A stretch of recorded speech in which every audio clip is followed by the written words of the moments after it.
परमेश्वर की महिमा हो। मेरे प्यारों, प्यार से भरा हुआ यीशु मसीह के प्यार के नाम से आप सभी को बधाई देता हूँ। आज भी एक सुंदर सा वचन के साथ आपसे मिलने के लिए आया हूँ।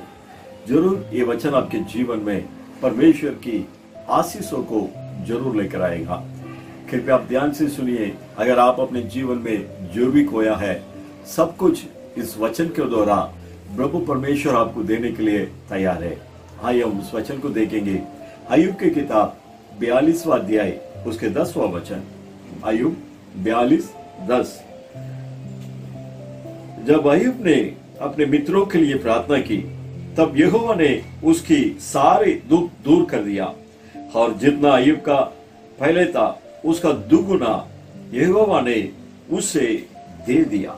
मेरे प्यारों, इस वचन कहते हैं अय्यूब के सारे दुखों को परमेश्वर ने दूर किया। और दूसरा, अय्यूब ने अपने जीवन में जो भी खोया था, परमेश्वर सब कुछ उनको दुगुना वापस दिया। मेरे प्यारों, इसे सुनने वाले आपके जीवन में भी शायद बहुत सारे दुख के साथ आप इसे सुन रहे होंगे। आज परमेश्वर आपको देखकर कहते हैं, तुम्हारे सारे दुखों को मैं बदलूंगा। क्योंकि अय्यूब के दुखों को उनसे दूर किया वो परमेश्वर आज भी जिंदा जीवित है। आज आपके दुखों को भी वो दूर कर सकता है। अय्यूब के जीवन में दुख इसलिए था। अय्यूब पहला अध्याय में हम पढ़ेंगे तो पहला अध्याय की पहला वचन में अय्यूब के बारे में लिखा है, अय्यूब उन समय में सारे मनुष्यों के अंदर एक उत्तम और परमेश्वर को भय मानकर बुराई से हटकर जीने वाला एक उत्तम व्यक्ति था अय्यूब। अय्यूब के जीवन में बहुत जितना उन्होंने उत्तम था उतना ही बड़ा धनवान व्यक्ति था। बहुत धन दौलत, जायदाद, नौकर और बहुत सारे आशीष उनके जीवन में था। लेकिन जब उनके सारे आशीषों को शैतान उनके जीवन से निकाल दिया, सारे आशीष उनसे दूर चले गया, सारे आशीषों को खो गया। खोने के बाद अय्यूब के शरीर में भी पूरा फोड़ी फोड़ी आया है। यहाँ तक कि अय्यूब की पत्नी भी उनसे ये कहने लगा, हाँ, परमेश्वर को दूषण करो और अपने जान दे दो, तुम जी कर कोई लाभ नहीं है। यहाँ तक अय्यूब की पूरा जिंदगी दुख से भरा हुआ था। एक तो उन्होंने सब कुछ खोया, अपने बच्चों को खोया, अपने पत्नी के प्रेम को खोया, जमीन जायदाद सब कुछ खोया, अपने नौकरों को खोया, एकदम कंगालपन, एकदम खाली हो गया और साथ ही साथ अपने शरीर के आरोग्य को भी खोया है। इसलिए अय्यूब की जिंदगी बहुत दुख से भरा हुआ था। इसे सुनने वाले मेरे प्यारे भाई बहनों, इन कोरोना वायरस के कारण, लॉकडाउन के कारण आप भी अपने जीवन में कई आशीषों को खोए होंगे। शायद आप अपने जॉब को खोए होंगे या अपने बिजनेस को खोए होंगे। आप अपने कई चीजों को खोकर मैं आगे क्या करूं कर चिंता के साथ, दुख के साथ आप बैठा किया।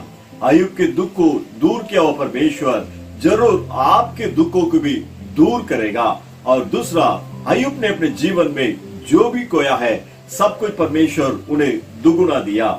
और साथ ही साथ आपके दुख को दूर करने के साथ परमेश्वर ये भी करने वाला है, आपके जिंदगी में जो भी आपने खोया है सब कुछ परमेश्वर आपको दुगुना देने के लिए तैयार है। कितने लोग पाने के लिए तैयार है? हाथ उठा करके हालेलुया बोलेंगे। हालेलुया। जब अय्यूब को उन्होंने खोया हुआ सब कुछ परमेश्वर दुगुना दिया है तो आपको भी जरूर देगा। इसलिए परमेश्वर के ऊपर विश्वास रखो। ये दोनों यानी कि अय्यूब के दुखों को परमेश्वर ने दूर किया और उन्होंने खोया हुआ सबको परमेश्वर दुगुना दिया। इसके कारण आपने पढ़ा उस वचन की शुरुआत में लिखा है, अय्यूब अपने मित्रों के लिए प्रार्थना किया, अपने दोस्तों के लिए प्रार्थना किया। मेरे प्यारे लोगों, हम प्रार्थना करेंगे तो परमेश्वर से हम सब कुछ पा सकते हैं। इसलिए हर रोज हम प्रार्थना करना है।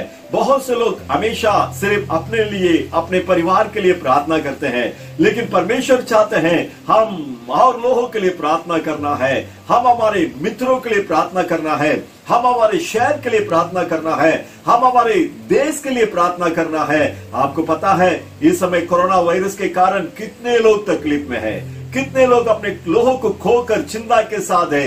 वही से लोगों के तसल्ली के लिए हम प्रार्थना करना है। मेरे प्यारे लोगों, जब हम हमारे दोस्तों के लिए और लोगों के लिए प्रार्थना करने के समय परमेश्वर हमारे दुखों को दूर करेगा और आप अपने जीवन में जो भी खोया है सब कुछ परमेश्वर आपको दुगुना देगा। इस समय कई लोग अपने आत्मिक रीति के कई आशीषों को खोया हुआ है। आप अपने विश्वास को खोया हुआ है, आप अपने प्रार्थना के जीवन को खोया हुआ है, आप अपने बाइबल पढ़ने के उस जिंदगी को आपने खोया हुआ है। आज परमेश्वर कहते हैं सब कुछ मैं तुम्हें दुगुना देगा। मेरे प्यार, आखिरी में एक बात कहकर मैं समाप्त करना चाहता हूँ। जब अय्यूब अपने दोस्तों के लिए प्रार्थना किया, परमेश्वर उनके दुखों को दूर कर उन्होंने जो खोया सब कुछ उन्हें दुगुना दिया। अय्यूब के बारे में हम जरा देखेंगे तो अय्यूब पहला अध्याय, जैसे हमने शुरुआत में कहा, पहला अध्याय पहला वचन में अय्यूब एक उत्तम व्यक्ति था, पाप से अटकर जीवन बिताने वाला व्यक्ति था। अपने जीवन के सब कुछ खोने के बावजूद भी परमेश्वर के विरोध उन्होंने एक शब्द भी नहीं कहा। जब उनके सारे बच्चे मर गया, जब भी उन्होंने कहा परमेश्वर ने दिया है और परमेश्वर ने ले लिया है, परमेश्वर को धन्यवाद कर कहा। और अय्यूब ये भी कहा, यदि परमेश्वर मुझे मार भी डाले, मैंने अपने भरोसा परमेश्वर के ऊपर करूंगा। मेरे प्यारे लोगों, प्रार्थना करने वाले पापों से हटकर पवित्र जीवन बिताना है, हम उत्तम जिंदगी बिताना है, हम हमेशा परमेश्वर को धन्यवाद करना है, हम पवित्र रहना है। अगर नहीं हम पाप करते रहेंगे, हमारे मन जैसा चाहता है वैसा जीते रहेंगे, वैसा कर हम प्रार्थना करेगा तो हमारे प्रार्थना को उत्तर नहीं आएगा। इसलिए हम अपने हृदय को, अपने जिंदगी को यीशु मसीह के लहू से धोकर हम शुद्ध होकर जैसे प्रभु चाहते हैं वैसा जिंदगी बिताकर जब हम हमारे अपने दोस्तों के लिए प्रार्थना करने के समय जरूर परमेश्वर आपके दुखों को दूर करेगा। आपने अपने जीवन में जो भी खोया है परमेश्वर आपको दुगुना देगा। हाँ, इस समय हम प्रार्थना करेंगे, अपने आंखों को बंद करेंगे और परमेश्वर की तरफ देखेंगे। हे हमारे स्वर्ग के पिता, हम आपको धन्यवाद करते हैं प्रभु, आज आपने अय्यूब के सारे दुखों को उनसे दूर किया। हाँ, और अय्यूब ने जो भी खोया है सब कुछ आपने दुगुना दिया। इसके बारे में आज हम इस वचन को स्मरण किया है प्रभु। इस समय हम प्रार्थना करते हैं, अय्यूब जब दोस्तों के लिए प्रार्थना किया उसके कारण आपने अय्यूब के जीवन को आशीष किया। इस समय से सुनने वाले हर एक के जीवन को अय्यूब के समान बदलिए प्रभु। एक उत्तम जिंदगी हम बिताना चाहिए, हम पाप से हटकर हम जीवन बिताना चाहिए। कोई भी हालात हो हम आपको धन्यवाद करना चाहिए और आपके ऊपर हमेशा भरोसा रखना चाहिए। ये अय्यूब के अंदर जो स्वभाव था इसे सुनने वाले हर एक अंदर डालने के लिए प्रार्थना करते हैं। जैसे अय्यूब प्रार्थना करता था वैसे और लोगों के लिए प्रार्थना करने वाला एक बोझ, एक प्रार्थना के अभिषेक से हर एक जन को भरने के लिए मैं प्रार्थना करता हूँ। इन बातों के लिए, इन वचन के लिए जो कोई अपने आप को समर्पण कर आपकी ओर देख रहे हैं उनके सारे दुखों को बदलने के लिए मैं प्रार्थना करता हूँ। सारे दुखों को इनसे दूर करने के लिए मैं प्रार्थना करता हूँ। जो कोई इन्होंने अपनी जिंदगी में खोया है सब कुछ परमेश्वर आप दुगुना देकर हर एक जन को आशीष कर आपके नाम की महिमा की गवाही बनाकर खड़ा कीजिए प्रभु। आशीष करो, सारी स्तुति गौरव में आपको देता है हमारे उतारक यीशु मसीह के नाम से मानता हूँ हमारे अच्छे से पिता, आमीन आमीन। मेरे प्यारो, परमेश्वर आपके सारे दुखों को दूर कर आपने जो भी खोया है सब कुछ आपको दुगुना देकर इसी शहर में, इसी दुनिया में आपको आशीष के साथ रखेगा। गॉड ब्लेस यू, प्रभु आपको आशीष करे। आमीन आमीन।